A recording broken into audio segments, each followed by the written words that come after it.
On se retrouve aujourd'hui pour une nouvelle vidéo vocabulaire, référencement et création de site internet. Aujourd'hui, on va voir les erreurs 404, les temps de chargement et le duplicate contenant.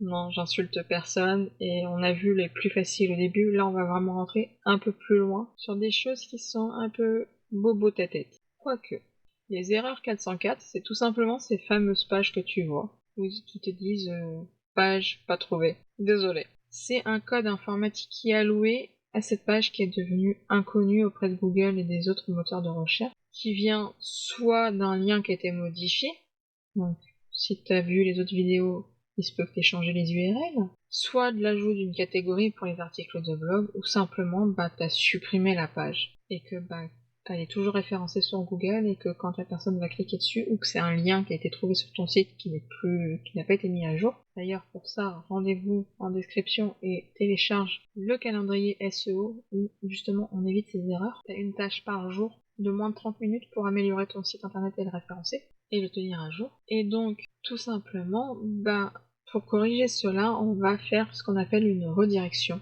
grâce à des petits plugins, et à un site internet que je vais te donner dans la description, parce que là de tête je l'ai plus, où en inscrivant le nom de ton site, tu vas pouvoir déceler toutes les erreurs 404 que tu as dessus. En plus, il faut savoir que ces pages-là, donc là, la première qui est tout devant, c'est Pixar, tu vois du Marvel. La page 404, là, le note page qu'on voit avec le petit carré où il y a marqué 404 dans une bulle bleue, c'est les pages par défaut de Wix. Ces pages, suivant ta plateforme, tu peux les modifier. Donc, plateforme et thème.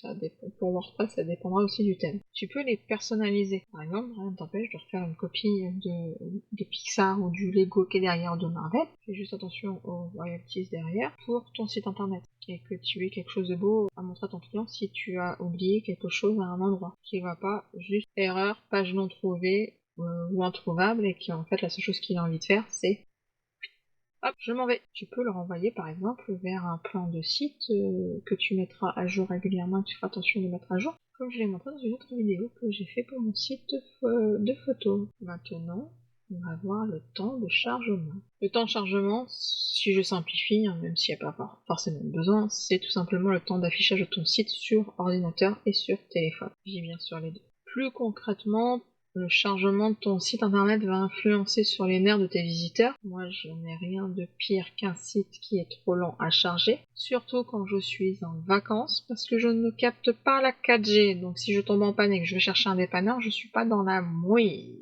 Mais ça va également jouer sur le référencement, parce que comme je l'ai déjà dit quand on a parlé de l'expérience utilisateur, Google fait très attention à cela. Et le temps de chargement, ça rentre dans l'expérience utilisateur. Ce n'est pas pour rien que Google puise tout le insight que tu vois juste en dessous. Google te met à disposition un outil gratuit pour vérifier le temps de chargement. Voilà. Ensuite, si tu veux améliorer ton référencement et améliorer ton temps de chargement, il va falloir influencer sur ton thème. Donc trouver un thème qui soit bien codé et qui soit pas long à charger, que tu n'aies pas énormément de plugins, de gadgets installés sur ton site, qu'ils soient utilisés ou non, parce que ça pèse, mais je suis photographe, moi mon plus gros point noir référencement ça va être la taille de mes images et leur poids, parce que je ne mets pas une image par page, mais au moins une quinzaine, voire une vingtaine, et donc ça va peser également. Le duplicate content, tout simplement le contenu dupliqué, c'est que ton texte est identique sur plusieurs pages de ton site. Donc en simplifié, pour Google, le duplicate content, c'est 2 pages qui ont des textes à 30% identiques. C'est pour ça que j'ai dit de ton site ou non, parce qu'on a plutôt tendance à se copier soi-même. On va avoir des textes qui sont à peu près les mêmes un peu partout. Et ça, Google déteste. Et il va pas chercher qui est le copieur. Si c'est 2 sites différents, il va pénaliser les 2 sites internet. J'en ai fait les frais. Je me suis fait copier mon site et je suis passée de première de Google à fin fond de la 2e page de Google. Enfin bref, on n'est pas là pour parler de ça, je vais pas déprimer, même si ça me saoule et que ça me dit repenser. Mais comme je l'ai dit, tu peux aussi te copier toi-même. C'est pour ça qu'il est important que tes pages soient différentes les unes des autres. Pour cela, il existe des petits outils faciles d'utilisation pour détecter duplicate checker.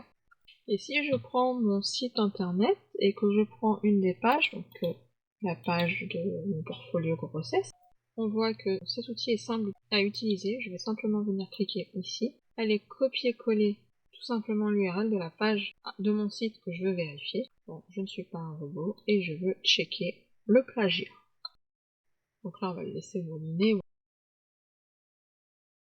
Bon, ok, tout le monde. Moi, je peux te donner un petit conseil qui va être facile pour moi. Je lui demande de vérifier toute une page. C'est d'inclure quelques petits symboles dans une phrase ou deux en début et en fin de ton site, de ta page de site, où tu vas transformer certains caractères.